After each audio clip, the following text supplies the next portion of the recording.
Il faut quand même qu'on fasse un petit focus sur Val di Sole, Val di Sole, comme on disait les Italiens. Ouais. Est-ce que tu peux nous parler un peu de cette piste, de ce qu'elle représente pour toi et de ce qui s'est passé plus particulièrement en 2016? Cette piste, pour tous les pilotes, je pense qu'elle représente une piste, surtout pour les juniors filles. Non, c'est une piste qui fait quand même peur. Elle est ultra engagée, ultra large, avec beaucoup de choix de lignes. Un terrain très poussiéreux avec, on voit pas vraiment ce qu'il y a dessous, pierres et racines, pas que des racines, pas que des pierres, il y a un peu des deux. Très piégeux, très pentu, très technique. Du coup, tout ce que j'aime, quoi. Donc du coup, j'avais quand même une petite parenthèse au sujet de Val di Sole, c'est que la première course que j'ai fait là-bas, il n'y avait pas de télécabine. On montait en camion. Donc c'était le championnat d'Europe en 2005. Donc j'avais quand même pratiqué cette piste quelques années auparavant, qui fait que probablement j'affectionnais ce terrain peut-être plus que d'autres.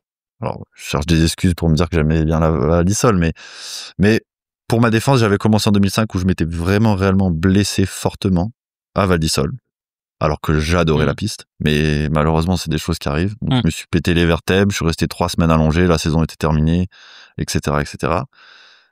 Et 10 ans plus tard, voire 11 maintenant, en 2016, je me retrouve à avoir une autre chance. Alors attends, je vais couper court, parce qu'il y a eu aussi les mondiaux en 2008 à Val di Sole.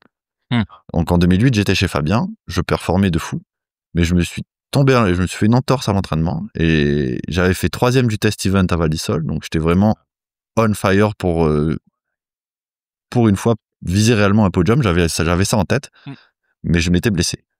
Donc très frustré, parce que c'était pour moi la seule et dernière chance de monter sur la boîte d'un championnat du monde à Val di Sole, ce qui me tenait vraiment à cœur, du fait que je m'étais blessé en 2005 et du fait que c'était une piste que j'adorais vraiment.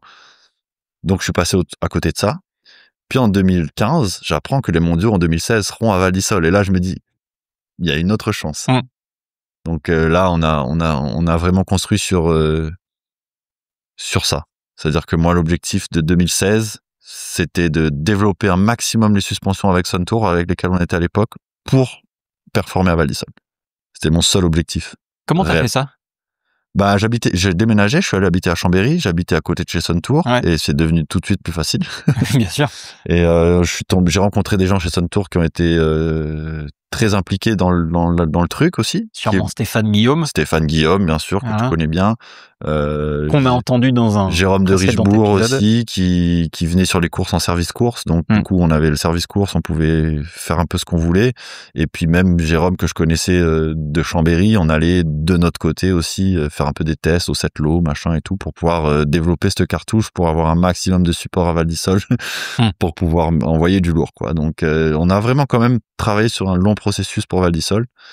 Et puis on n'a pas regretté, parce que dès les premiers entraînements, dès les premiers time runs, j'étais vraiment dans le coup, sans me mettre en danger. Ce qui est important de dire, c'est que les gars qui gagnent des courses, même tous les week-ends, comme Loïc ou les autres, se mettent pas forcément en danger en finale comme ça, quoi. Le but, c'est de passer la ligne, quoi. Donc ils sont dans une zone où ils vont savoir jouer avec la limite, et ils vont être bons là-dedans.